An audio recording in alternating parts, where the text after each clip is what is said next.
Well, good morning and welcome to the Library of Congress on a very special day. We're grateful that all of you are here so we can give you an exclusive preview of the library's newest exhibition, Shall Not Be Denied: Women Fight for the Vote. The exhibition is part of the library's commemoration of the National Centennial Celebration of Women's Suffrage. It will spotlight the stories of dozens of diverse women who shaped the suffrage movement and made history. The exhibition is also part of the Library of Congress's year-long initiative to explore America's changemakers. And we're opening this wonderful exhibition to the public this coming Tuesday, June the 4th. And as you probably know, that date is very important in history because on June the 4th, 1919, the U.S. Senate finally approved the Women's Suffrage Amendment and sent it to the states for ratification. And the 19th Amendment was finally ratified by enough states in August of 1920. Now, the exhibition will tell the story of the largest reform movement in American history, with documents and artifacts from the women who changed political history 100 years ago. What makes this exhibition unique is that the Library of Congress holds the personal collections of many American suffragists and leaders of the movement. And this includes the handwritten letters, speeches they prepared, the scrapbooks, the diaries, all created to document their work. They donated the materials to the National Library because they wanted their stories to be remembered. And many of us, unfortunately, don't know enough about women's history and these influential change makers who helped win the vote for women. This exhibition will tell their stories. We'll draw from the collections of Susan B. Anthony, Elizabeth Cady Stanton, Lucy Stone, Mary Church Terrell, Carrie Chapman Catt, and organizations like the National Women's Party and the National American Women Suffrage Association. Through the personal collections of these extraordinary women who've helped shape history, you'll learn more about the struggles and the challenges, even the divisions in the movement. The Library of Congress's mission is to engage and inspire and inform the American people, and we know that this exhibit will do just that. This is the largest library in the world, and it's been called an extraordinary gift by the Congress to the American people. And we want to make sure that we deliver on that promise. This exhibition would not have been possible without the support of many generous donors. Of course, Congress and the library's James Madison Council, with additional support from First Financial Bank USA, the Democracy Fund, Mr. Thomas Girardi, AARP, the Barbara Lee Family Foundation Fund at the Boston Foundation, the History Channel, and Roger and Julie Bakes. I'm also excited, as a librarian, to show you this new book, which will be a companion to the exhibition. It will be available for visitors to purchase both at our gift shop and online. And it has beautiful images from the exhibit that you can take home and learn about. So I know many of you will probably be posting on social media today. So please share your stories and your photos with the hashtag shall not be denied. So, a lot of people also worked very hard to make this exhibition possible. And the team was led by the library's Center for Exhibits and Interpretation and its director, Mr. David Mandel. So I'd like to have David come up and tell you more about what you'll see in the exhibit.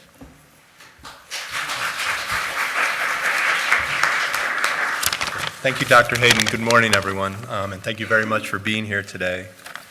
The library's exhibition draws uniquely from the collections of the suffragists themselves and the suffragist organizations and documents the years-long struggle in pursuit of the right to vote. Our narrative grows from the injustices that built a movement that spans 70 years and explains the tactics developed by successive generations to further the cause. It is a story of genuine sacrifice, risk, and struggle. It is ultimately a story of how the women we featured in the exhibit changed the United States of America. The library's exhibition program's goal is to showcase our collections through immersive, experiential spaces utilizing creative design and storytelling. For shall not be denied, the design begins with large walls symbolizing the barriers women faced. Artifact-rich alcoves symbolize the private spaces where the movement organized and developed. The main pathway through the exhibit symbolizes the public spaces where the protests grew, and the gallery's walls come down as the exhibit culminates in a plaza-like space as women made their voices heard in the American public square. I'm especially happy that our creative partners on this project, Pure and Applied for exhibition design and Upswell for our introduction video and interactive table, are women-owned businesses. Both firms brought a real passion and energy to the project, and we think it shows through in the exhibit, and we know you'll let us know. I'd like to close with exhibitions or collaborations, and I'd like to acknowledge the following. Our exhibit's curator, Janice Ruth and Elizabeth Navarra, and from the library's exhibits office, Carol Johnson, Kim Curry, Betsy Nam Miller, Karen Worth, Ray Leo, Dave Jung, Peter Botker, Mark Roman, Rachel Waldron, Patrick Shepler, Simonette Delatorre, Naomi Kokion, and June Yi. We look forward to you seeing the exhibition soon, and thank you.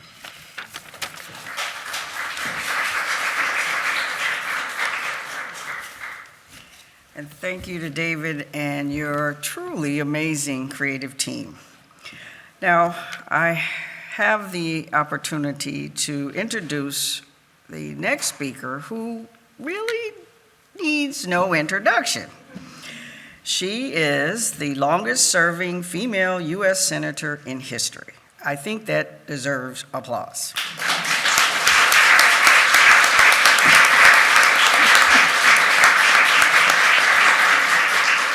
During her 40 years in Congress, she's always been a strong supporter of women's issues. And now she's the vice chair of the Women's Suffrage Centennial Commission, which is leading the national efforts to commemorate, educate, and celebrate the centennial of the passage of the 19th Amendment. Please welcome the Honorable Senator Barbara Mikulski.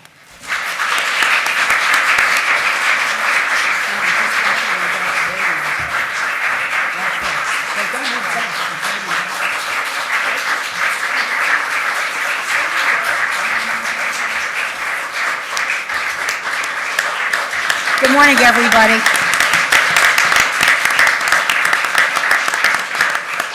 Well, as Dr. Hayden said, I'm retired United States Senator Barbara Mikulski.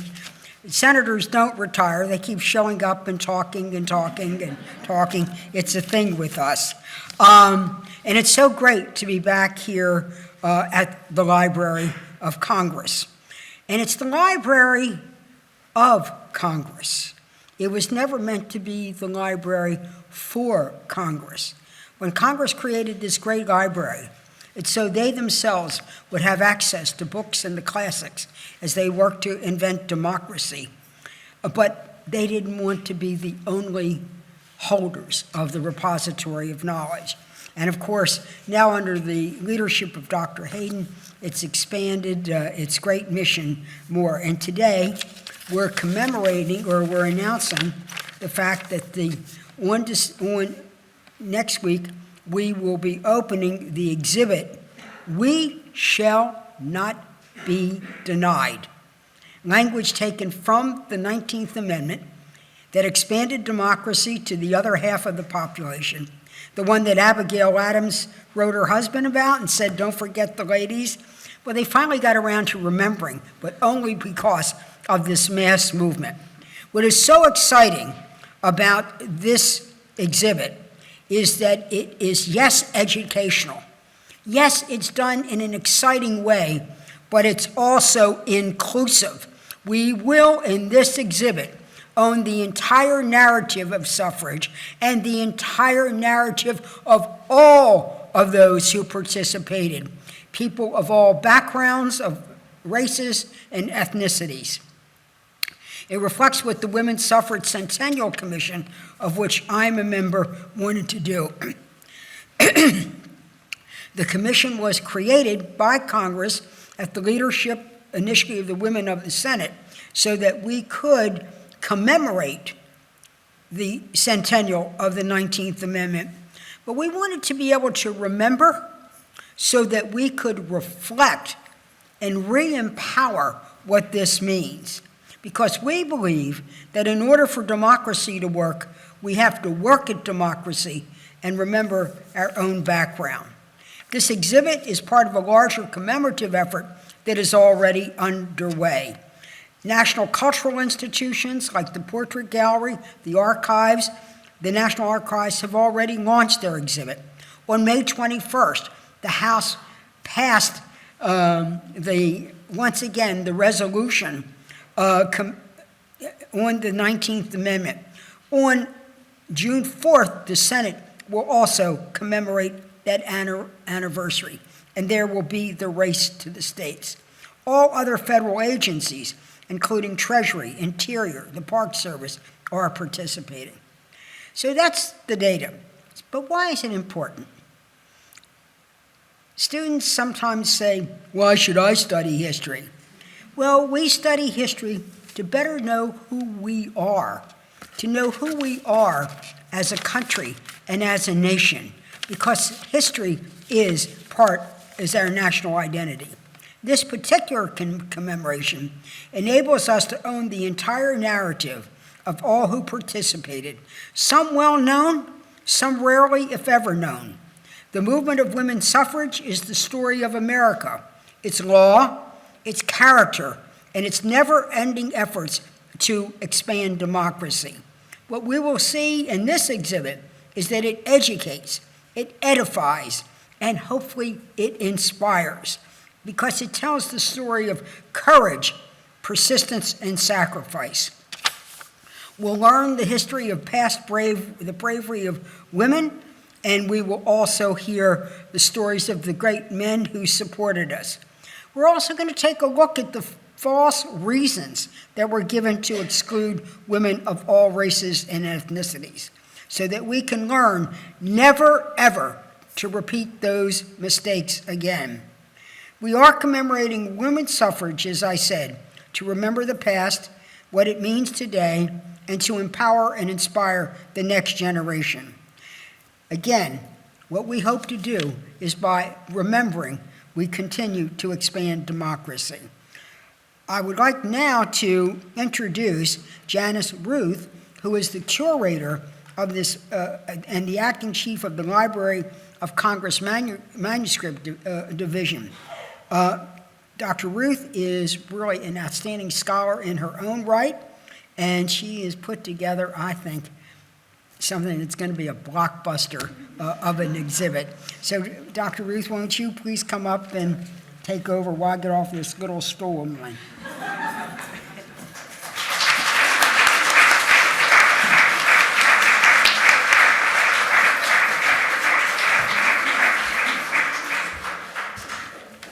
Thank you, Senator. Good morning. It is so thrilling to see all of you here today. On behalf of the many library staff who worked with me on this exhibit, I want to thank you for coming. We greatly appreciate your interest in helping us share this remarkable story of courage, perseverance, creativity, and hope on the part of multiple generations of women fighting for that most fundamental right of a participatory democracy, the right to vote. The long and arduous struggle for women's suffrage is one of the best documented and most widely researched topics in American women's history.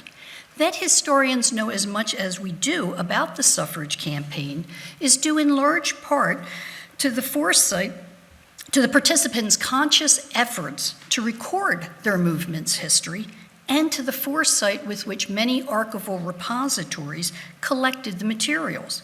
The Library of Congress was at the forefront of this collecting effort, and over the years has amassed what is arguably one of the nation's strongest collections on the topic. Generations of scholars asking different questions frequently return to these collections and probe them in new ways to enhance our understanding of this complex, multifaceted movement. The friendships and the personal connections that sustained the suffrage movement itself also aided in the preservation of its history. In 1903, Librarian of Congress Ainsworth Rand Spofford convinced his friend, Susan B. Anthony, to donate her collection of books and other printed matter to the National Library. Anthony's personal papers followed many years later, donated by her niece to the manuscript division. Spofford and his wife, as it turns out, were good friends also with Lucy Stone and her husband, Henry Blackwell. The Blackwell papers were first solicited as early as 1915 by then Manuscript Division Chief John C. Fitzpatrick. It would take another 46 years before they were received as a gift from suffrage archivist Edna Stanchel, to whom Alice Stone Blackwell had bequeathed them. Alice had been told by suffrage leader Carrie Chapman Catt, "The papers of the Blackwell family are too valuable to repose in a college library. The Library of Congress should be your first choice. People will come from all over the world to see the files there." Catt herself had donated her book collection to the library, but when asked for her own papers in January 1918, she put Fitzpatrick off. We're kind of busy. Actually, she graciously responded. As she said, "At the present moment, I do not think we have sufficient time to prepare any suitable deposit for the Library of Congress. We are hopeful and expectant that our movement is nearly at an end." Sadly, it would take 2.5 more years for the 19th Amendment to be ratified.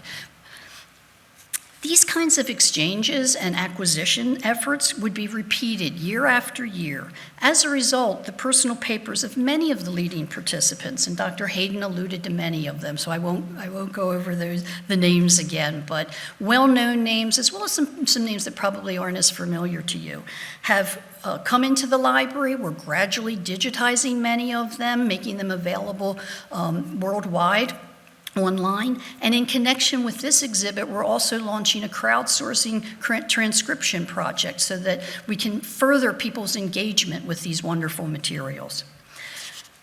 In addition to the personal papers, as Dr. Hayden mentioned, we also have the records of the two principal national organizations, the National American Woman Suffrage Association, which goes by the acronym NAWSA, and the National Women's Party, or NWP, which is best known for its pioneering use of picketing the White House in the campaign. As you walk through the exhibit, you will see pioneering feminist books that inspired the suffragists. I mean, these ideas just didn't spring forth in 1848 at Seneca Falls. So in today's parlance, you see the earliest influencers, right? Take a moment, if you would, to read some of the passages of these letters, the unique letters that the Library of Congress has. Abigail Adams telling her sister that she will never consent to have our sex consigned in an inferior light. Lucretia Mott, quite frankly, dishing the dirt a little bit on the other women in the movement and frustrated with the Grimkes, that they were kind of a flash in the pan in her mind. Susan B. Anthony pushing Elizabeth Cady Stanton to write a speech on equal education for women, despite the fact she said, "Oh, it doesn't matter, you have a baby on your knee and your 4 boys are buzzing around you. Get to the task. The reputation of womanhood is depending on you." Nellie Quander of Howard University, writing to ask if African American women were going to be welcome in the March 3rd, 1913 parade. Also worth a look in the exhibit are affidavits describing the suffragists' harsh treatment in jail and being force-fed, all in protest for the right to vote. Rare printed versions of the 1848 Declaration of Sentiments and the 1876 Declaration of Rights for Women. We're very fortunate, our friends at the Belmont Paul National Women's Equality Site has loaned us the bust of Susan B. Anthony. This is a bust that Anthony herself had hoped Congress would buy to install in the Thomas Jefferson Building. So I'm so thrilled Susan gets her wish for the duration of this exhibit. We have cartoons, handbills, a cookbook, a doll, other suffrage merchandise. So you can really see how this proliferated and was pervasive in American society, particularly in that last decade. a sash and buttons. You can get into the personal story. You can look at a sash and buttons of a suffragist picket by the name of Cora Week, who you look at her photograph, and is a petite woman, an artist by occupation, defiantly staring into the camera as she heads off with the picket line to the White House, where she would shortly be arrested and later be part of the group that experienced the Night of Terror at Occoquan Workhouse. Lastly, to be sure to listen to some of the suffrage songs. We have a wonderful sheet music collection and recordings here at the library, as well as the stories that suffragist Mabel Vernon shared in an oral history. Find Your Home Stayed on the Tabletop Interactive and find out who a couple of the prominent suffragists were in your area. Watch the early film footage taken of suffrage parades, but also the modern clips of those who have continued the inspiring fight for women's political equality. Next up on the agenda today, I'm very pleased to introduce you to Elaine Weiss, author of two books, Fruits of Victory, The Woman's Land Army in the Great War, and now her best-selling book, The Woman's Hour, The Great Fight to Win the Vote, which is soon to be a major television event. Elaine's going to share with you her personal journey through the library's suffrage collections, and I'm looking forward to hearing you tell us what you found the most interesting. Thank you. Thank you.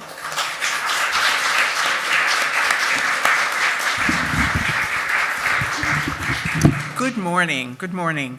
If you ask a researcher why they choose to spend their days, can we hear me? Why they choose to spend their days alone, poring over manuscripts and sometimes dusty books and crouched over a desk, they'll tell you it's the thrill of the hunt and it's the thrill of discovery. And I think we're about to experience some of that thrill as we are able to preview this extraordinary new exhibit. I'm very excited about it. It will give us a tantalizing taste of the vast holdings that we've heard about described of the library's holdings chronicling this amazing reform movement that we call the women's suffrage movement. It's really the primary source for anyone who is studying or writing about this extraordinary effort to both challenge societal norms and women's role and rights in America, and also to expand our democracy in a way it had never been before. The suffrage movement is really one of the pivotal civil rights struggles in our nation's history. And it's the story of grassroots activists organizing to win political freedom for half of the citizens of the nation. It spans more than 7 decades and 3 generations of fearless activists participating in more than 900 campaigns at the state, local, and national level. And both the historical arc of the movement and the nitty-gritty details are here, kept safe and available at the library. And I was lucky enough to discover this treasure trove and fortunate enough to be able to use it to write my book. That book, The Woman's Hour, and the meaning of the title is actually embedded here in the library, was born right here in the Library of Congress, and it was nurtured here. It began with what might be called a moment of serendipity in the stacks. I was researching something completely different. This happens a lot. I was reading a document in the library's collection. It was an old, obscure 100-page report on how a bequest to the suffrage movement had been spent. I'm trained as a journalist. I know to follow the money. And there at about the 3-quarter mark, I found an anecdote that would become the dramatic core of my book. I'd never heard about it before. It was an account of the battle for the last state needed to ratify the 19th Amendment in the summer of 1920. That happened to be Tennessee. It was a wild and colorful and dramatic story. And it was here, and I stumbled upon it. I wasn't looking for it, but I was very grateful for it. And that surprise find became a magic door for me entering into the world of women activists and lobbyists and politicians and protesters. These amazing, powerful, and empowered women in an era when women were stifled. The library then provided me with the sophisticated tools and deep resources to tell the story on a granular level. The subject files and collection manifests, the sort of almost, you might consider them boring, but they are so important to a researcher. And I could read those in the comfort of my home on my laptop because they are available online. And that is a great gift to any researcher. I could delve into the manuscript collection, the papers, as you've heard, of the various collections, the day-by-day workings of their offices and of their organizers, and how these organizations evolved, how they stumbled, how they persevered. And that's an important lesson for us. I was able to read those letters of both the leaders and the foot soldiers we had never heard about before. I learned to decipher strange handwriting. And that was really important. Seeing those handwritten documents, the letters, the speeches, the reports, the diaries, the travelogues, even the Christmas cards. Who these women exchanged Christmas cards with can be very telling. Again, looking at the handwriting, the underlines, the exclamation points, even the misspellings, give a sense of character and of their state of mind. And I wanted readers to be able to understand these women in a full sense as people, as actors in a great historical movement, not just historical footnotes. And the resources of the library was the only and the best way for me to do that. I looked at many of these manuscripts in the Madison building across the street, but I was also able to order them on interlibrary loan and read them in my university library. Yes, you do get cross-eyed looking at the microfilm after a while, but it provided me with amazing depth and texture to create my narrative. I used the photograph collection to see what my characters looked like, what they wore, what hats they enjoyed. I could see the scenes of important events. I could see the anger on the faces of the men and boys who attacked the suffragists in that 1913 march right down Pennsylvania Avenue in 1913. I could see how Warren Harding crossed his arms when he pretended to be listening to the women. I could see the twinkle in Elizabeth Cady Stanton's eye, the moral gravitas in Frederick Douglass's face, the defiant posture of Alice Paul's pickets at the White House gates. I used the newspapers, the LOC's amazing Chronicling America project, which digitizes small town papers and big city papers over decades. It was extremely valuable because I could then tell a day-by-day account of how the nation was looking at this historic event transpiring in Nashville, Tennessee. I found some great and valuable surprises. Alice Paul's bounced checks.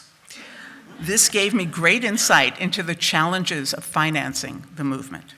Carrie Katz's poignant letters to her friends while she was on the road, the great suffrage warrior who was on the road most of her adult life. First Lady Edith Wilson's angry rants against women suffragists while she was running the White House and the government. And then Warren Harding's steamy love letters to his mistress, which are online and available for reading. And during this time, Warren Harding was being blackmailed by this mistress. During his presidential campaign of 1920, he was paying hush money to keep her quiet. And it added an important new dimension in his equivocating on the 19th Amendment.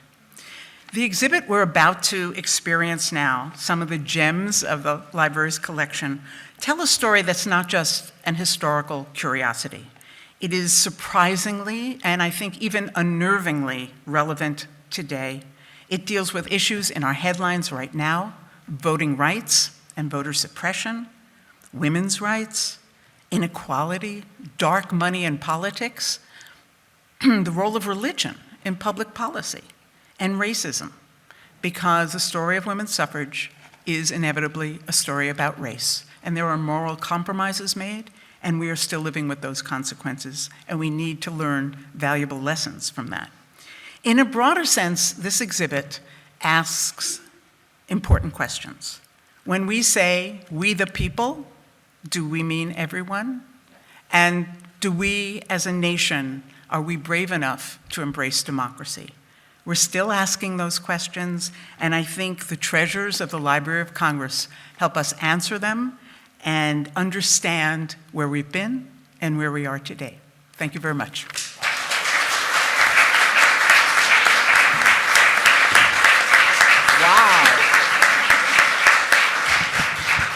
I have to say thank you, Elaine, because you have given testimony to what can happen when the treasure chest that is the Library of Congress is made available and accessible, online and in person.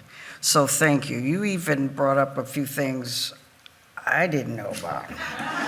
And now I want to read more about it. And that's what we're hoping, that by having this exhibit, that people will want to explore more, that they want to find out more, and they want to read more. So thank you so much. So now, after hearing so much about the exhibition, it's time to see it.